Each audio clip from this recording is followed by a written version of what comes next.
Client നേരെ കയറി invest ചെയ്യുന്നു വിത്തൗട്ട് എനി കൺസൾട്ടേഷൻ.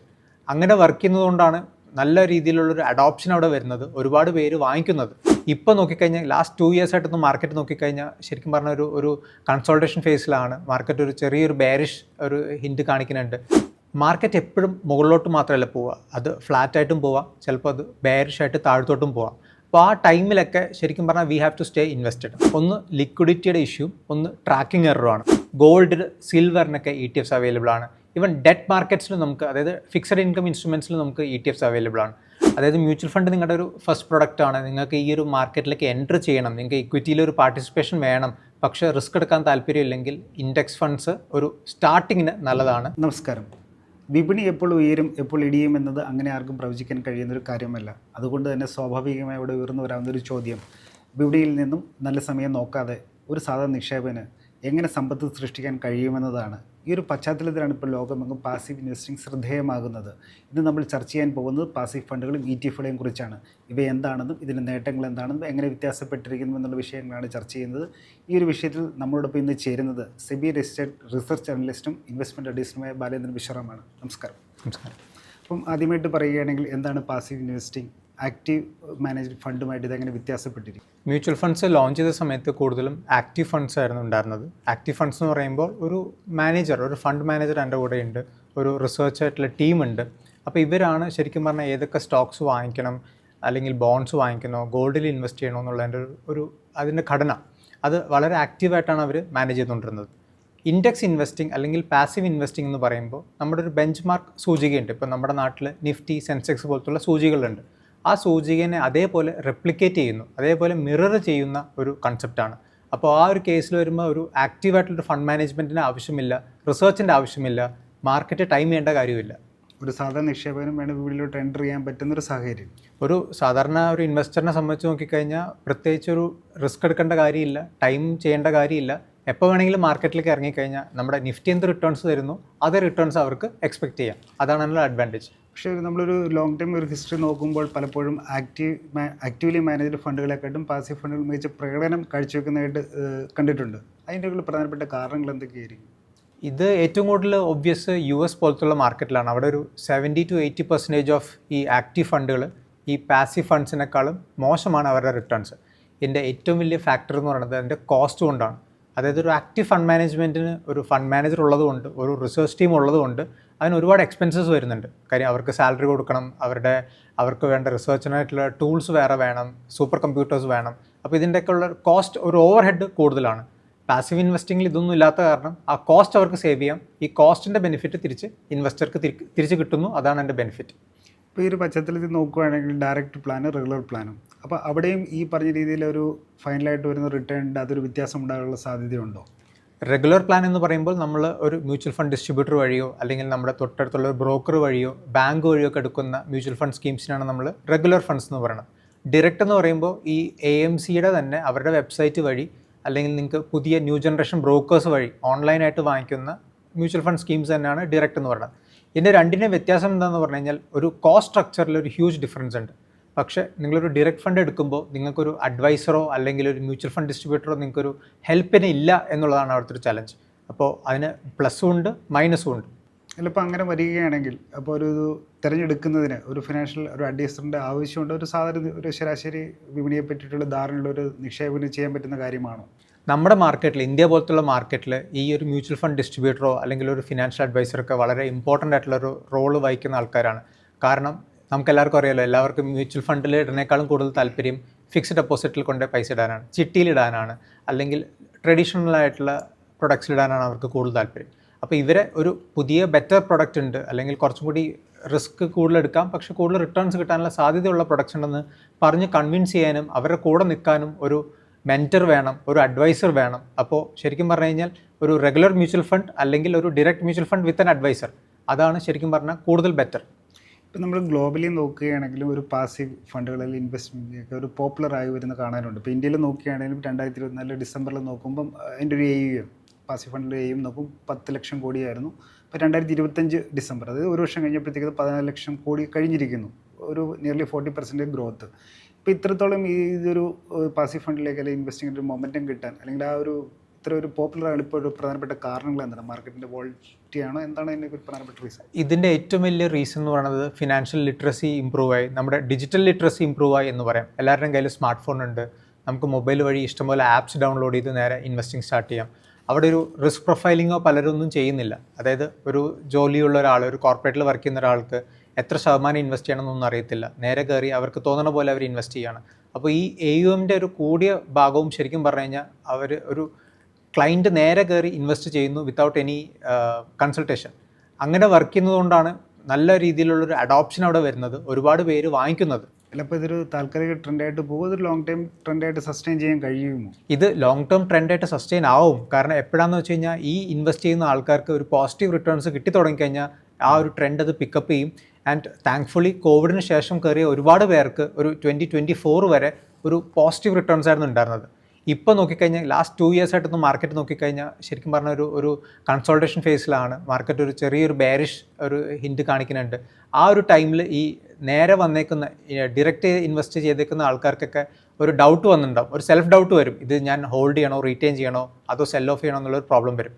വേറാസ് ഈ റെഗുലറിൽ വഴി പോയ ആൾക്കാരുടെ അല്ലെങ്കിൽ ഒരു ഫിനാൻഷ്യൽ അഡ്വൈസറിലൂടെ പോയ ആൾക്കാർക്ക് അവർക്ക് അത് സപ്പോർട്ട് ചെയ്ത് കൊടുക്കാനും അല്ലെങ്കിൽ ആ റീസ്ട്രക്ചറോ റീബാലൻസോ ഒക്കെ ചെയ്ത് കൊടുക്കാനൊക്കെ ആയിട്ട് ഓൾറെഡി സപ്പോർട്ട് സിസ്റ്റംസ് ഉണ്ട്. അപ്പോൾ അവരത്ര വറീഡ് ആവേണ്ട കാര്യമില്ല എന്നുള്ളതാണ് എൻ്റെ ഒരു അഭിപ്രായം. ഇനി നമ്മൾ ETF വന്നാൽ എന്താണ് ETF? ഇതെങ്ങനെയാണ് ഒരു പാസീവ് ഫണ്ടിൽ നിന്ന് വ്യത്യസ്തമായിരിക്കുന്നത്? ETF is another form of passive funds തന്നെ പറയാം. പക്ഷേ അതിൽ ഏറ്റവും വലിയ ഡിഫറൻസ് എന്താണെന്ന് പറഞ്ഞു കഴിഞ്ഞാൽ നമ്മളൊരു സ്റ്റോക്ക് മാർക്കറ്റിൻ്റെ ടൈം ഉണ്ടല്ലോ. അപ്പോൾ നമ്മുടെ ഇവിടെ 9:15 മുതൽ 3:30 ഇതിലൊരു സ്റ്റോക്ക് ട്രേഡ് ചെയ്യണ പോലെയാണ് ഒരു ETF ട്രേഡ് ആവുക. അപ്പോൾ നമുക്കൊരു പ്രൈസ് നമ്മൾ കോട്ട് ചെയ്യണം. നമ്മളിപ്പോൾ 25 രൂപ 30 പൈസനാണ് നമുക്ക് ETF വാങ്ങിക്കേണ്ടത് എന്നുണ്ടെങ്കിൽ ആ പ്രൈസിന് നമുക്ക് ആ ഓർഡർ എക്സിക്യൂട്ട് ആക്കി എടുക്കാം എന്നുള്ളതാണ് അഡ്വാൻറ്റേജ്. അപ്പോൾ ഒരു ഫ്ലെക്സിബിലിറ്റി അവിടെ കിട്ടുന്നു.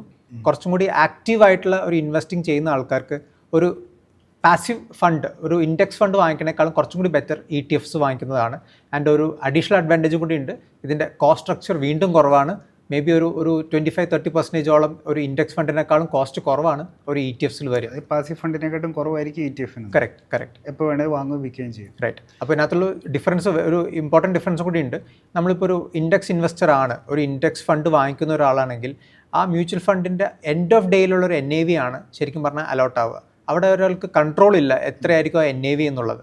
പക്ഷേ ETF വാങ്ങിക്കുന്ന ഒരാൾക്ക് നമുക്കത് ഡിറ്റർമിൻ ചെയ്യാം. എനിക്ക് മാർക്കറ്റ് പ്രൈസിൽ എത്രയാണ് പ്രൈസ് എന്നുള്ളത് കുറച്ചും കൂടി ഒരു കൺട്രോൾ കിട്ടും. അപ്പോൾ ഒരു ട്രേഡിംഗ് മൈൻഡ് സെറ്റ് ഒക്കെ ഉള്ള ഒരു ടൈപ്പ് ഓഫ് ഇൻവെസ്റ്റർ ആണെങ്കിൽ, കുറച്ചും കൂടി കൺട്രോൾ കിട്ടണം എന്നുള്ള താല്പര്യമുള്ളതാണെങ്കിൽ ETFs നല്ല ഓപ്ഷനാണ്. അക്കാഡമിക് പർപ്പസിന് വേണം ഉപയോഗിക്കാൻ തോന്നുന്നില്ല. തീർച്ചയായിട്ടും അക്കാഡമിക് പർപ്പസ് മാത്രമല്ല, ഇത് ശരിക്കും പോർട്ട്ഫോളിയോ ആയിട്ട് നമ്മൾ ലിങ്ക് ചെയ്യിപ്പിക്കുകയാണെങ്കിൽ ETFന് കുറച്ചും കൂടി പ്രാധാന്യമുണ്ട്. അത് ഞാനൊരു എക്സാമ്പിൾ പറഞ്ഞുതരാം.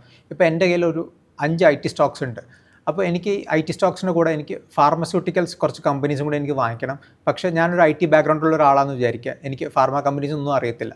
അപ്പോൾ അങ്ങനെയാണെങ്കിൽ ഞാൻ ഫാർമയുടെ ഒരു ETF എടുത്ത് ഇതിനകത്തേക്ക് ആഡ് ചെയ്താൽ മാത്രം മതി. അപ്പോൾ ആ ഫാർമയുടെ ഇൻഡെക്സ് എങ്ങനെയാണോ വർക്ക് ചെയ്യുന്നത് ആ പെർഫോമൻസും കൂടി എനിക്ക് ഈ പോർട്ട്ഫോളിയോയിലേക്ക് ആഡ് ഓൺ ചെയ്യാൻ പറ്റും. അപ്പോൾ ആ കംപ്ലീറ്റ് പോർട്ട്ഫോളിയോ എനിക്ക് മാനേജ് ചെയ്യാം. പക്ഷേ ഒരു സ്റ്റോക്കിന് പകരം ഒരു ETF ആണ് അവിടെ നിൽക്കുന്നതെന്ന് മാത്രമേ. അതിൻ്റെ നേട്ടം നമുക്ക് കിട്ടുകയും ചെയ്യും. കറക്റ്റ്. ഒരു റീറ്റെയിൽ ഇൻവെസ്റ്ററിനെ സംബന്ധിച്ച് ETF എപ്പോഴാണ് കൂടുതൽ അനുയോജ്യം, അല്ലെങ്കിൽ എപ്പോഴാണ് ഒരു പാസീവ് ഫണ്ടിനെ അല്ലെങ്കിൽ സെലക്ട് ചെയ്യേണ്ടത് അല്ലെങ്കിൽ ചൂസ് ചെയ്യേണ്ടത്? ഇത് തമ്മിൽ നോക്കുമ്പോൾ ഏത് സമയത്താണ് നിക്ഷേപകൻ ETF അല്ലെങ്കിൽ പാസീവ് ഫണ്ടിനെ ചൂസ് ചെയ്യേണ്ടത്? ഒരു ETF അല്ലെങ്കിൽ ഒരു ഇൻഡെക്സ് ഫണ്ടൊക്കെ നോക്കിക്കഴിഞ്ഞാൽ നമുക്ക് അതിൻ്റെ ഒരു ടൈം ഡ്യൂറേഷൻ ഒരു വലിയൊരു ഫാക്ടറാണ്. അതായത് ടൈം ഇൻ ദ മാർക്കറ്റ് എന്ന് പറയുന്നത്. മാർക്കറ്റ് എപ്പോഴും മുകളിലോട്ട് മാത്രമല്ല പോവുക, അത് ഫ്ലാറ്റായിട്ടും പോവാം, ചിലപ്പോൾ അത് ബെയറിഷായിട്ട് താഴത്തോട്ടും പോവാം. അപ്പോൾ ആ ടൈമിലൊക്കെ ശരിക്കും പറഞ്ഞാൽ we have to stay invested അല്ലേ. നമുക്ക് we should not pull out money. നമുക്ക് ആ പൈസ വിഡ്രോ ചെയ്ത് പോകാൻ പാടില്ല. നമ്മളത് കണ്ടിന്യൂ ചെയ്യണം ആ പ്രൊസീജിയർ. എന്നാൽ മാത്രമാണ് നമുക്കൊരു ലോങ് ടേമിൽ റിട്ടേൺസ് ഉണ്ടാക്കിയെടുക്കാൻ പറ്റുക. പക്ഷേ ഇതിനകത്തുള്ള ചലഞ്ച് എന്താണെന്ന് പറഞ്ഞു കഴിഞ്ഞാൽ നമ്മൾ ഡയറക്റ്റ്ലി ഇൻവെസ്റ്റ് ചെയ്യണമുണ്ട്, ഈ ഒരു കൺസൾട്ടേഷൻ എടുക്കാണ്ട് നേരെ ചെയ്യുന്നതുകൊണ്ട് അവർക്ക് പലവർക്കും അറിയണുണ്ടാവില്ല എപ്പോഴാണ് ഇത് എൻറ്റർ ചെയ്യേണ്ടത്, എപ്പോഴാണ് എക്സിറ്റ് ചെയ്യേണ്ടതെന്നുള്ളത്. അപ്പോൾ അതൊരു വലിയൊരു ചലഞ്ചാണ്. അത് എത്ര നാൾ ഇവർക്ക് പെർസിസ്റ്റ് ചെയ്യാൻ പറ്റും എന്നുള്ളത് ഒരു വലിയൊരു ബുദ്ധിമുട്ടാണ്. ആൻഡ് അവർക്ക് ആ റിട്ടേൺസ് അവർ വിചാരിച്ച മൈൻഡിലേക്ക് ആ റിട്ടേൺസ് കിട്ടിയില്ലെങ്കിൽ അവർ കൂടുതൽ ഫ്രസ്ട്രേറ്റഡ് ആയിട്ട് മാറുകയും ചെയ്യും. അതുപോലെ തന്നെ നോക്കുകയാണെങ്കിൽ ETF അല്ലെങ്കിൽ തിരഞ്ഞെടുക്കുമ്പോൾ അപ്പോൾ അതിൻ്റെ അകത്ത് പലരും അവഗണിക്കാൻ സാധ്യതയുള്ള റിസ്ക്കുകൾ എന്തൊക്കെയാണ്? ഇപ്പോൾ ലൈക്ക് ലിക്വിഡിറ്റി, ട്രാക്കിംഗ് എററൊക്കെ പോലെ എന്തൊക്കെയാണ് അതിൻ്റെ അകത്തൊരു റിസ്ക് ഫാക്ടർ ഉള്ളത്? ഈ പറഞ്ഞ 2 ഫാക്ടേഴ്സ് വളരെ ഇമ്പോർട്ടൻ്റ് ആണ്. ഒന്ന് ലിക്വിഡിറ്റിയുടെ ഇഷ്യൂ, ഒന്ന് ട്രാക്കിംഗ് എററുമാണ്. അപ്പോൾ നമുക്ക് ഇത് രണ്ടും എന്താണെന്നുള്ളതൊന്ന് നമുക്ക് പെട്ടെന്ന് അനലൈസ് ചെയ്യാം. ലിക്വിഡിറ്റി എന്ന് പറഞ്ഞു കഴിഞ്ഞാൽ എത്രത്തോളം ആൾക്കാർ മാർക്കറ്റിൽ ഒരേ സമയത്ത് ട്രേഡിങ്ങിന് അവൈലബിൾ ആണ് എന്നുള്ളതാണ് ലിക്വിഡിറ്റിയുടെ മെഷർ. അതായത് ഇപ്പോൾ ഞാനൊരു ETF ഉണ്ട്, ആ ETF-ൻ്റെ പ്രൈസ് ഒരു ബയർ നിൽക്കുന്നത് 20 റുപ്പീസിലും ഒരു സെല്ലർ നിൽക്കുന്നത് 30 റുപ്പീസും ആണെങ്കിൽ അതിൻ്റെ ലിക്വിഡിറ്റി കുറവാണ് എന്നുള്ളതാണ് കാണിക്കുന്നത്. ലിക്വിഡിറ്റി കൂടുതലുള്ള ഒരു കേസിൽ ചിലപ്പോൾ ബയർ 20ലും സെല്ലർ 20 റുപ്പി 50 പൈസയിലും ഉണ്ടാവും. അങ്ങനെയാണെങ്കിൽ വലിയൊരു ഇമ്പാക്റ്റ് ഇല്ലാണ്ട് നമുക്ക് അവിടെ ഒരു ട്രാൻസാക്ഷൻ നടത്താൻ പറ്റും. അപ്പോൾ നിങ്ങളൊരു ബയർ ആണെങ്കിൽ വളരെ ലിക്വിഡിറ്റി കൂടിയ ETFs വേണം നിങ്ങൾ പർച്ചേസ് ചെയ്യാൻ. കാരണം നിങ്ങൾക്ക് ഏത് സമയവും നിങ്ങൾക്ക് എക്സിറ്റ് ചെയ്താലും നിങ്ങൾക്ക് ഒരു ഫെയർ പ്രൈസ് അവിടെ കിട്ടാൻ സാധ്യതയുണ്ട്. നേരെ മറിച്ച് ലിക്വിഡിറ്റി കുറവാണെങ്കിൽ നിങ്ങൾക്ക് അവിടെ ഒരു ഇമ്പാക്റ്റ് കോസ്റ്റ് വരും. നമുക്ക് സർട്ടൺ അല്ലാത്ത ഒരു പ്രൈസിലേക്ക് നമ്മൾ വിചാരിച്ച സമയത്ത് വാങ്ങാനും കഴിയും. അതെ, അതാണ് നമുക്ക് നമുക്ക് കൂടുതൽ പർച്ചേസ് ചെയ്യണം എന്നുണ്ടെങ്കിലും ഈ ലിക്വിഡിറ്റി ഉണ്ടെങ്കിൽ നമുക്ക് ഒരു ഓർഡർ ഇട്ട് കഴിഞ്ഞാൽ അത് അപ്പം തന്നെ ഫില്ലാവും. അപ്പോൾ അതാണ് ശരിക്കും പറഞ്ഞാൽ ലിക്വിഡിറ്റിയുടെ ഏറ്റവും വലിയ അഡ്വാൻറ്റേജ്. പിന്നെ ഉള്ളത് ട്രാക്കിംഗ് എററാണ്. ട്രാക്കിംഗ് എറർ എന്ന് പറഞ്ഞു കഴിഞ്ഞാൽ ഒരു പർട്ടിക്കുലർ ETF അല്ലെങ്കിൽ അതിൻ്റെ ഒരു മ്യൂച്വൽ ഫണ്ട് എങ്ങനെയാണ് ഒരു ഇൻഡെക്സിനെ ക്ലോസ്ലി ഫോളോ ചെയ്യുന്നത് എന്നുള്ളതാണ് ട്രാക്കിംഗ് എറർ എന്ന് പറയുന്നത്. അതായത് ട്രാക്കിംഗ് എറർ നിയർ സീറോയിലേക്കാണ് വരേണ്ടത്, പക്ഷേ എങ്കിൽ പോലും കുറച്ച് വ്യത്യാസങ്ങൾ ഉണ്ടാവും. കാരണം മാർക്കറ്റ് പോകുന്ന പോലെ തന്നെ ചിലപ്പോൾ പോകാൻ പറ്റണം എന്നില്ല. അതിനകത്ത് ഒരുപാട് ക്രൈറ്റീരിയ ഉണ്ട്. അപ്പോൾ നിങ്ങളൊരു ETF സെലക്ട് ചെയ്യുമ്പോൾ ട്രാക്കിംഗ് എറർ മിനിമൽ ആയിട്ടുള്ള ETF ആണ് നിങ്ങൾ സെലക്ട് ചെയ്യേണ്ടത്. ഇപ്പം നോക്കുകയാണെങ്കിൽ ഒരു പാസീവ് ഇൻവെസ്റ്റിംഗ് ഉപയോഗിച്ച് എങ്ങനെ ഒരു നല്ല പോർട്ട്ഫോളിയോ ബിൽഡ് ചെയ്യാൻ പറ്റും? പാസീവ് ഇൻവെസ്റ്റിംഗ് സ്റ്റാർട്ട് ചെയ്യുന്ന സമയത്ത് നമ്മൾ ആദ്യമേ തന്നെ ഒരു ക്ലയൻറ്റിന് നമുക്ക് ഒരു പോർട്ട്ഫോളിയോ ഉണ്ടാക്കി കൊടുക്കേണ്ടി വരും. അപ്പോൾ അതായത് അദ്ദേഹത്തിൻ്റെ റിസ്ക് പ്രൊഫൈൽ അനുസരിച്ച് എത്ര നാളത്തേക്ക് ഇൻവെസ്റ്റ് ചെയ്യണമെന്നങ്ങനെ നോക്കിയിട്ടാണ് നമ്മൾ ഓരോ ഇൻഡെക്സും സെലക്ട് ചെയ്ത് കൊടുക്കണം. ഇപ്പോൾ എൻ്റെ അടുത്തൊരു ക്ലയൻറ്റ് വരികയാണെങ്കിൽ ഞാൻ കുറച്ച് ലാർജ് ക്യാപ്പിൽ കൊടുക്കും, കുറച്ച് മിഡ് ക്യാപ്പിൽ കൊടുക്കും, കുറച്ച് സ്മോൾ ക്യാപ്പിൽ കൊടുക്കും. ചില ക്ലയൻറ്റ്സിന് ചിലപ്പോൾ ഗോൾഡിന് താല്പര്യം പറയണവരുണ്ടാവും, അവർക്കൊരു ഗോൾഡിൻ്റെ ETF കൊടുക്കും. അപ്പോൾ ഇതിൻ്റെ ഒരു കോമ്പിനേഷൻ കൊടുത്താൽ തന്നെയും അതൊരു സാധാരണ ഒരു മ്യൂച്വൽ ഫണ്ടിനേക്കാളും ശരിക്കും പറഞ്ഞാൽ കോസ്റ്റ് ബെനിഫിറ്റ് അവിടെ കിട്ടുന്നുണ്ട് എന്നുള്ളതാണ് ഇതിനകത്തുള്ള ഏറ്റവും വലിയ അഡ്വാൻറ്റേജ്. പക്ഷേ ഇത് മാർക്കറ്റിലേക്ക് എൻ്റെ അഡോപ്ഷൻ വരുന്നേ ഉള്ളൂ, കൂടുതൽ ഇൻവെസ്റ്റേഴ്സ് ഇത് സ്വീകരിച്ച് വരുന്നേ ഉള്ളൂ. അപ്പോൾ അതിൻ്റെ ഒരു ഇനീഷ്യൽ ഒരു ഇനർഷ്യ ഡെഫിനറ്റ്ലി അതിനകത്ത് ഉണ്ട്. ബട്ട് ലേറ്റർ ഓൺ എനിക്ക് ഉറപ്പാണ് നെക്സ്റ്റ് 2 to 3 ഇയേഴ്സിനുള്ളിൽ ETFs മ്യൂച്വൽ ഫണ്ട്സിനേക്കാളും കൂടുതൽ പോപ്പുലർ ആവുമെന്നുള്ളത് I am very much convinced. ഇപ്പം ഒരു ഇക്വിറ്റിക്ക് പുറമെ നോക്കുകയാണെങ്കിൽ ഗോൾഡ് ETFs അല്ലെങ്കിൽ ഒരു ഇൻ്റർനാഷണൽ എക്സ്പോഷറിനൊക്കെ വേണ്ടിയിട്ട് ETF നമുക്ക് എങ്ങനെ ഉപയോഗപ്പെടുത്താനാവും? അവിടെയും നമുക്ക് അറിയേണ്ട ഒരു കാര്യം എന്ന് പറഞ്ഞു കഴിഞ്ഞാൽ അഗൈൻ ഈ കസ്റ്റമറിൻ്റെ റിസ്ക് പ്രൊഫൈലാണ്. ചില കസ്റ്റമേഴ്സിന് ഇൻ്റർനാഷണൽ ഇൻവെസ്റ്റിംഗ് ഭയങ്കര താല്പര്യമുള്ള കസ്റ്റമേഴ്സ് ഉണ്ട്. അവർക്ക് നാളെ പോയി ഹോങ്കോങ്ങിൽ ഇൻവെസ്റ്റ് ചെയ്യണം, അല്ലെങ്കിൽ US ഇൻവെസ്റ്റ് ചെയ്യണം, അല്ലെങ്കിൽ ഇൻ്റർനാഷണൽ റീറ്റ്സിൽ ഇൻവെസ്റ്റ് ചെയ്യണം. ഇതിനെല്ലാത്തിനും ETFs അവൈലബിൾ ആണ്. ഗോൾഡ്, സിൽവറിനൊക്കെ ETFs അവൈലബിൾ ആണ്. ഈവൻ ഡെറ്റ് മാർക്കറ്റ്സിലും നമുക്ക്, അതായത് ഫിക്സഡ് ഇൻകം ഇൻസ്ട്രുമെൻറ്റ്സിലും നമുക്ക് ETFs അവൈലബിൾ ആണ്. അപ്പോൾ ഓരോ ക്ലയൻറ്റിനും അവരുടെ റിക്വയർമെൻറ്റ് ടോട്ടലി ഡിഫറെൻ്റ് ആയിരിക്കാം. പക്ഷേ ETF എന്ന പ്രൊഡക്റ്റ് വളരെ ബ്യൂട്ടിഫുൾ പ്രൊഡക്റ്റാണ്. അത് നമ്മളത് ഉപയോഗിച്ച് അവരുടെ എന്താണോ അവരുടെ കറക്റ്റ് ബ്ലെൻഡ് എന്നുള്ളത് കണ്ടുപിടിച്ചിട്ട് അത് യൂസ് ചെയ്താൽ മാത്രമാണ് അതിൽ റിസൾട്ട് കിട്ടത്തുള്ളൂ. ഒരു ഉദാഹരണം പറഞ്ഞു കഴിഞ്ഞാൽ ഒരു ഇക്വിറ്റി ഇൻവെസ്റ്റർ ആണെന്നുണ്ടെങ്കിൽ അവർക്കൊരു ഡെറ്റ് ETFs മാത്രം കൊടുക്കുന്നുണ്ടെങ്കിൽ ചിലപ്പോൾ റിസൾട്ട് കിട്ടണമെന്നില്ല. അവർക്ക് താല്പര്യം കൂടുതലും ഇക്വിറ്റി ഫണ്ട്സ് ഹാൻഡിൽ ആവാനായിരിക്കും. അപ്പോൾ ഓരോ ക്ലയൻറ്റിനനുസരിച്ച് അവരുടെ റിക്വയർമെൻറ്റ് അറിഞ്ഞിട്ട് കൊടുത്താൽ മാത്രമേ ഇതിനൊരു റിസൾട്ട് കിട്ടത്തുള്ളൂ. അങ്ങനെ നോക്കുകയാണെങ്കിൽ ഒരു തുടക്കക്കാരന് ഒരു സാമ്പിളായിട്ടൊരു മോഡൽ പോർട്ട്ഫോളിയോ എങ്ങനെ നിർദ്ദേശിക്കാൻ കഴിയും? ETFസിൻ്റെ ഗുണം നമുക്ക് പോർട്ട്ഫോളിയോൻ്റെ സ്ട്രക്ചർ ഓരോ ക്ലയൻറ്റിനും അവർക്ക് തന്നെ സെറ്റ് ചെയ്യാമെന്നുള്ളതാണ്. ഉദാഹരണത്തിന് ഇപ്പോൾ ഒരാൾക്ക് ഒരു ഇൻവെസ്റ്റർക്ക് 30% ഗോൾഡിലേക്ക് കൊടുക്കുന്നുണ്ടെങ്കിൽ ആ ഒരു 30% ഗോൾഡ് ETF കൊണ്ടൊന്ന് സെലക്ട് ചെയ്തിടാം. അത് കഴിഞ്ഞിട്ട് ബാക്കി 70% ഇക്വിറ്റിയിൽ കൊടുക്കണമെങ്കിൽ ഇക്വിറ്റിയുടെ ETFs കണ്ടുപിടിച്ച് കൊണ്ടുവന്നിടാം എന്നുള്ളത്. അപ്പോൾ ആ ഒരു ഫ്ലെക്സിബിലിറ്റി ETFസിൽ ഉള്ളതുകൊണ്ട് തന്നെ ഒരു ക്ലയൻറ്റിന് പ്രത്യേകിച്ച് വലിയൊരു ഡിഫിക്കൽട്ടി ഇല്ലാണ്ട് തന്നെ പോർട്ട്ഫോളിയോ സ്ട്രക്ചർ ചെയ്തെടുക്കാം.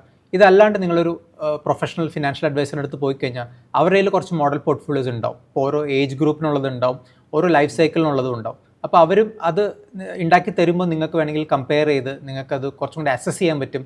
നിങ്ങളുടെ റിസ്ക് പ്രൊഫൈലിന് അത് സൂട്ടബിൾ ആണോ എന്ന് നോക്കിയിട്ട് നിങ്ങൾക്ക് അതിലേക്ക് വേണമെങ്കിൽ നിങ്ങൾക്ക് എൻ്റർ ചെയ്യാം. അപ്പോൾ ഇതൊക്കെയാണ് ശരിക്കും പറഞ്ഞാൽ ETFസിന് മ്യൂച്വൽ ഫണ്ടിനേക്കാളും ഉള്ള ഒരുപാട് ഫ്ലെക്സിബിലിറ്റി, ഒരുപാട് അഡ്വാൻറ്റേജസ്. ഇപ്പം നമ്മൾ നോക്കുകയാണെങ്കിൽ മാർക്കറ്റ് ടൈം ചെയ്യാതെ തന്നെ ഇപ്പോൾ ഇന്ത്യ എന്ന് പറയുമ്പോൾ ഒരു ലോങ് ടൈം ഒരു ഗ്രോത്ത് സ്റ്റോറി ആയിട്ടാണ് നമ്മൾ പൊതുവെ പറഞ്ഞു കേട്ടിട്ടുള്ള അനലിസ്റ്റുകളെല്ലാം സൂചിപ്പിക്കുന്നത്. ഈവൻ ഒരു ഫോറിൻ അനലിസ്റ്റുകൾ പോലും അങ്ങനെയാണ് സൂചിപ്പിക്കുന്നത്. അപ്പോൾ ആ ഒരു ഇന്ത്യയുടെ ഒരു ലോങ് ടൈം ഓപ്പർച്യൂണിറ്റിയിൽ ടാപ്പ് ചെയ്യാൻ എങ്ങനെ ഈ ഒരു ETF അല്ലെങ്കിൽ ഈ പാസീവ് ഇൻവെസ്റ്റിംഗിൽ ഉപയോഗപ്പെടുത്താൻ കഴിയും? ഇന്ത്യയുടെ ഗ്രോത്ത് സ്റ്റോറി ടാപ്പ് ചെയ്യാൻ ഏറ്റവും ബെസ്റ്റ് പ്രൊഡക്റ്റ് ശരിക്കും പറഞ്ഞു കഴിഞ്ഞാൽ പാസീവ് പ്രൊഡക്ട്സ് തന്നെയാണ്. പാസീവ് പ്രൊഡക്ട്സ് എന്ന് പറഞ്ഞു കഴിഞ്ഞാൽ ഇൻഡെക്സ് ഫണ്ട്സും വരും, ETFസും വരും. കാരണം എന്താണെന്ന് വെച്ച് കഴിഞ്ഞാൽ നമ്മൾ നിഫ്റ്റി പോലത്തെ ഒരു ഇൻഡെക്സ് നോക്കുകയാണെന്നുണ്ടെങ്കിൽ അല്ലെങ്കിൽ സെൻസെക്സ് പോലത്തെ ഒരു ഇൻഡെക്സ് നോക്കുകയാണെങ്കിൽ ഇന്ത്യയിലെ ഏറ്റവും ബെസ്റ്റായിട്ട് പെർഫോം ചെയ്യുന്ന 50 അല്ലെങ്കിൽ 30 കമ്പനികളാണ് ഈ ലിസ്റ്റിൽ ഉണ്ടാവുക. അപ്പോൾ ഇന്ത്യയുടെ ഗ്രോത്ത് സ്റ്റോറി എന്ന് പറഞ്ഞു കഴിഞ്ഞാൽ ഈ കമ്പനിയും ഗ്രോ ചെയ്യണം എന്നുള്ളതാണ് അതിനകത്തുള്ള മീനിങ്. നാളെ ഇതിലുള്ള ഏതെങ്കിലും ഒരു കമ്പനി ഗ്രോ ചെയ്യുന്നില്ലെങ്കിൽ ഈ ഇൻഡെക്സ് മാനേജ്മെൻറ്റ് കമ്മിറ്റി ഇതിലുള്ള ആ മോശമായിട്ടുള്ള സ്റ്റോക്കിനെ മാറ്റി വേറൊരു സ്റ്റോക്കിനെ ആഡ് ചെയ്യും. അപ്പോൾ ഇവിടെ ഒരു ക്ലയൻറ്റിന്, ഒരു ഇൻവെസ്റ്ററിന് പ്രത്യേകിച്ച് ഒരു എഫേർട്ട് എടുക്കേണ്ട കാര്യമില്ല. ഓട്ടോമാറ്റിക്കലി ഇവരുടെ ആ ഒരു പോർട്ട്ഫോളിയോ മാനേജ് ആയിക്കോളും. അപ്പോൾ റീബാലൻസിങ് നടന്നു. റീബാലൻസിങ് ഓട്ടോമാറ്റിക്കായിട്ട് നടക്കുന്നുണ്ട്. ആൻഡ് ഓൾസോ കോസ്റ്റും കുറവാണ്. അപ്പോൾ നമ്മളൊരു നിഫ്റ്റിയിലാണ് ഇൻവെസ്റ്റ്മെൻറ്റ് ചെയ്യണമെന്നുണ്ടെങ്കിൽ പ്രത്യേകിച്ച് ഒരു ഇൻവെസ്റ്റർക്ക് ടൈം ചെയ്യേണ്ട കാര്യമില്ല, അല്ലെങ്കിൽ റിസർച്ച് ചെയ്യേണ്ട കാര്യമില്ല, അല്ലെങ്കിൽ ഒരുപാട് സമയം അതിൻ്റെ പുറകെ സ്പെൻഡ് ചെയ്യേണ്ട കാര്യമില്ല. ഒരു ഇൻഡെക്സ് എങ്ങനെ പോകുന്നോ അങ്ങനെ അവർക്ക് റിസൾട്ട് കിട്ടും. ഇന്ത്യ ഗ്രോ ചെയ്യണമെങ്കിൽ ഒബ്വിയസ്ലി നിഫ്റ്റിയും സെൻസെക്സും ഗ്രോ ചെയ്യും. ഇന്ത്യ മോശമാണ് പെർഫോം ചെയ്യണമെങ്കിൽ ഈ പറയുന്ന ഇൻഡെക്സും മോശമാവും. അപ്പോൾ it is just A mirror. അത് എങ്ങനെയാണ് ഇന്ത്യ പെർഫോം ചെയ്യുന്നത് അതേപോലെ തന്നെ ആയിരിക്കും ഇവരുടെ പോർട്ട്ഫോളിയോ പെർഫോം ആവും. അതായത് വലിയ റിസർച്ചിൻ്റെ ബുദ്ധിമുട്ടൊന്നുമില്ല. അതൊരു ശരാശരിക്കാരനും വേണമെങ്കിൽ ഇങ്ങനെ പോയാലും ഇന്ത്യ വളരുകയാണെങ്കിൽ അതിൻ്റെ നേട്ടം എത്തിപ്പിടിക്കാനാവും. അതായത് മ്യൂച്വൽ ഫണ്ട് നിങ്ങളുടെ ഒരു ഫസ്റ്റ് പ്രൊഡക്റ്റ് ആണ്. നിങ്ങൾക്ക് ഈ ഒരു മാർക്കറ്റിലേക്ക് എൻറ്റർ ചെയ്യണം, നിങ്ങൾക്ക് ഇക്വിറ്റിയിലൊരു പാർട്ടിസിപ്പേഷൻ വേണം, പക്ഷേ റിസ്ക് എടുക്കാൻ താല്പര്യമില്ലെങ്കിൽ ഇൻഡെക്സ് ഫണ്ട്സ് ഒരു സ്റ്റാർട്ടിങ്ങിന് നല്ലതാണ്. പക്ഷേ ഒരു ആക്റ്റീവ് മാനേജ്മെൻറ്റ് ഫണ്ട് അല്ലെങ്കിൽ ഈ പറയുന്ന പോലെ ഒരു മ്യൂച്വൽ ഫണ്ട് ഡിസ്ട്രിബ്യൂട്ടറോ അല്ലെങ്കിൽ ഒരു ഫിനാൻഷ്യൽ അഡ്വൈസറൊക്കെ ഒരുപാട് വാല്യൂ ആഡ് നിങ്ങൾക്ക് തരാൻ സാധ്യതയുണ്ട്. കാരണം അവർക്ക് അവരുടെ എക്സ്പെർട്ടൈസും അവർ 4-5 മാർക്കറ്റ് സൈക്കിൾസ് കണ്ടിട്ടുണ്ടാവും. അപ്പോൾ അവരുടെ എക്സ്പെർട്ടൈസ് നിങ്ങൾക്ക് ആഡ് ഓൺ ചെയ്ത് തരാൻ പറ്റും. ബട്ട് ഫൈനലി ഒരു ടേക്ക് അവേ എന്ന് പറഞ്ഞു കഴിഞ്ഞാൽ നിങ്ങളൊരു പ്രൊഫഷണലാണ്, നിങ്ങൾക്ക് തീരെ ടൈമില്ലെങ്കിൽ ഇൻഡെക്സ് ഫണ്ട്സ് നിങ്ങൾക്കൊരു നല്ലൊരു പ്രൊഡക്റ്റ് ആയേക്കാം. അവസാനമായി പാസീവ് ഇൻവെസ്റ്റിങ്ങിൽ നിക്ഷേപകർ ഒഴിവാക്കേണ്ട ഏറ്റവും പ്രധാനപ്പെട്ട തെറ്റുകളിൽ പിഴവുകൾ എന്തായിരിക്കും? ശരിക്കും പറഞ്ഞാൽ ETF ആണ് നമ്മുടെ നാട്ടിലെ ഏറ്റവും ബെസ്റ്റ് പ്രൊഡക്റ്റ്. അതിനകത്തുള്ള ബാക്കിയുള്ള പ്രൊഡക്ട്സിൻ്റെ അത്രയും മിസ്റ്റേക്സോ ഫെയിലിയർ റേറ്റ്സോ ഒന്നും ETFസിന് ഇല്ല. പക്ഷേ എങ്കിൽ പോലും ഒരു കോമൺ ആയിട്ട് കണ്ടുവരുന്ന ഒരു പ്രോബ്ലം എന്ന് പറയുന്നത് ഒരു ഇൻവെസ്റ്റർ ചിലപ്പോൾ അവർക്ക് കഴിവിനേക്കാളും കൂടുതൽ അലോക്കേഷൻ ചിലപ്പോൾ അവർ ഇക്വിറ്റിയിലേക്ക് കൊടുക്കാറുണ്ട്. ആൻഡ് അത് വെയിറ്റ് ചെയ്യാൻ ചിലപ്പോൾ അവർക്ക് അത്രയും സാവകാശം ഉണ്ടാവണമെന്നില്ല.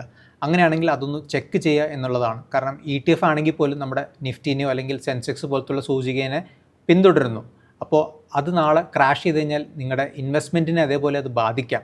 അപ്പോൾ ഇൻവെസ്റ്റിംഗ് ചെയ്യണതിന് മുമ്പ് ഇതിന് ഡെഫിനറ്റ്ലി മാർക്കറ്റ് റിസ്ക്സ് ഇതിനകത്തുണ്ട്. അപ്പോൾ അതൊന്ന് വിലയിരുത്തിയിട്ട് വേണം ചെയ്യണം എന്നുള്ളതാണ് എൻ്റെ ഒരു ചെറിയൊരു അഡ്വൈസ്. അപ്പോൾ വിപണിയിൽ എപ്പോൾ വേണമെങ്കിലും ചാഞ്ചാട്ടം നേരിടാം. അവിടെയാണ് ഒരു സിമ്പിളും ഡിസിപ്ലിൻഡും ഒരു ലോ കോസ്റ്റ് ഓപ്പർച്യൂണിറ്റിയുമായ പാസീവ് ഇൻവെസ്റ്റിംഗ് ശ്രദ്ധേയമാകുന്നത്. ഇതിൻ്റെ വിശദാംശങ്ങളാണ് ബാലേന്ദ്രൻ വിശ്രാം നമ്മോട് പങ്കുവച്ചത്. അപ്പോൾ മറ്റൊരു വിഷയം വീണ്ടും കണ്ടുമുട്ടാം. നന്ദി, നമസ്കാരം.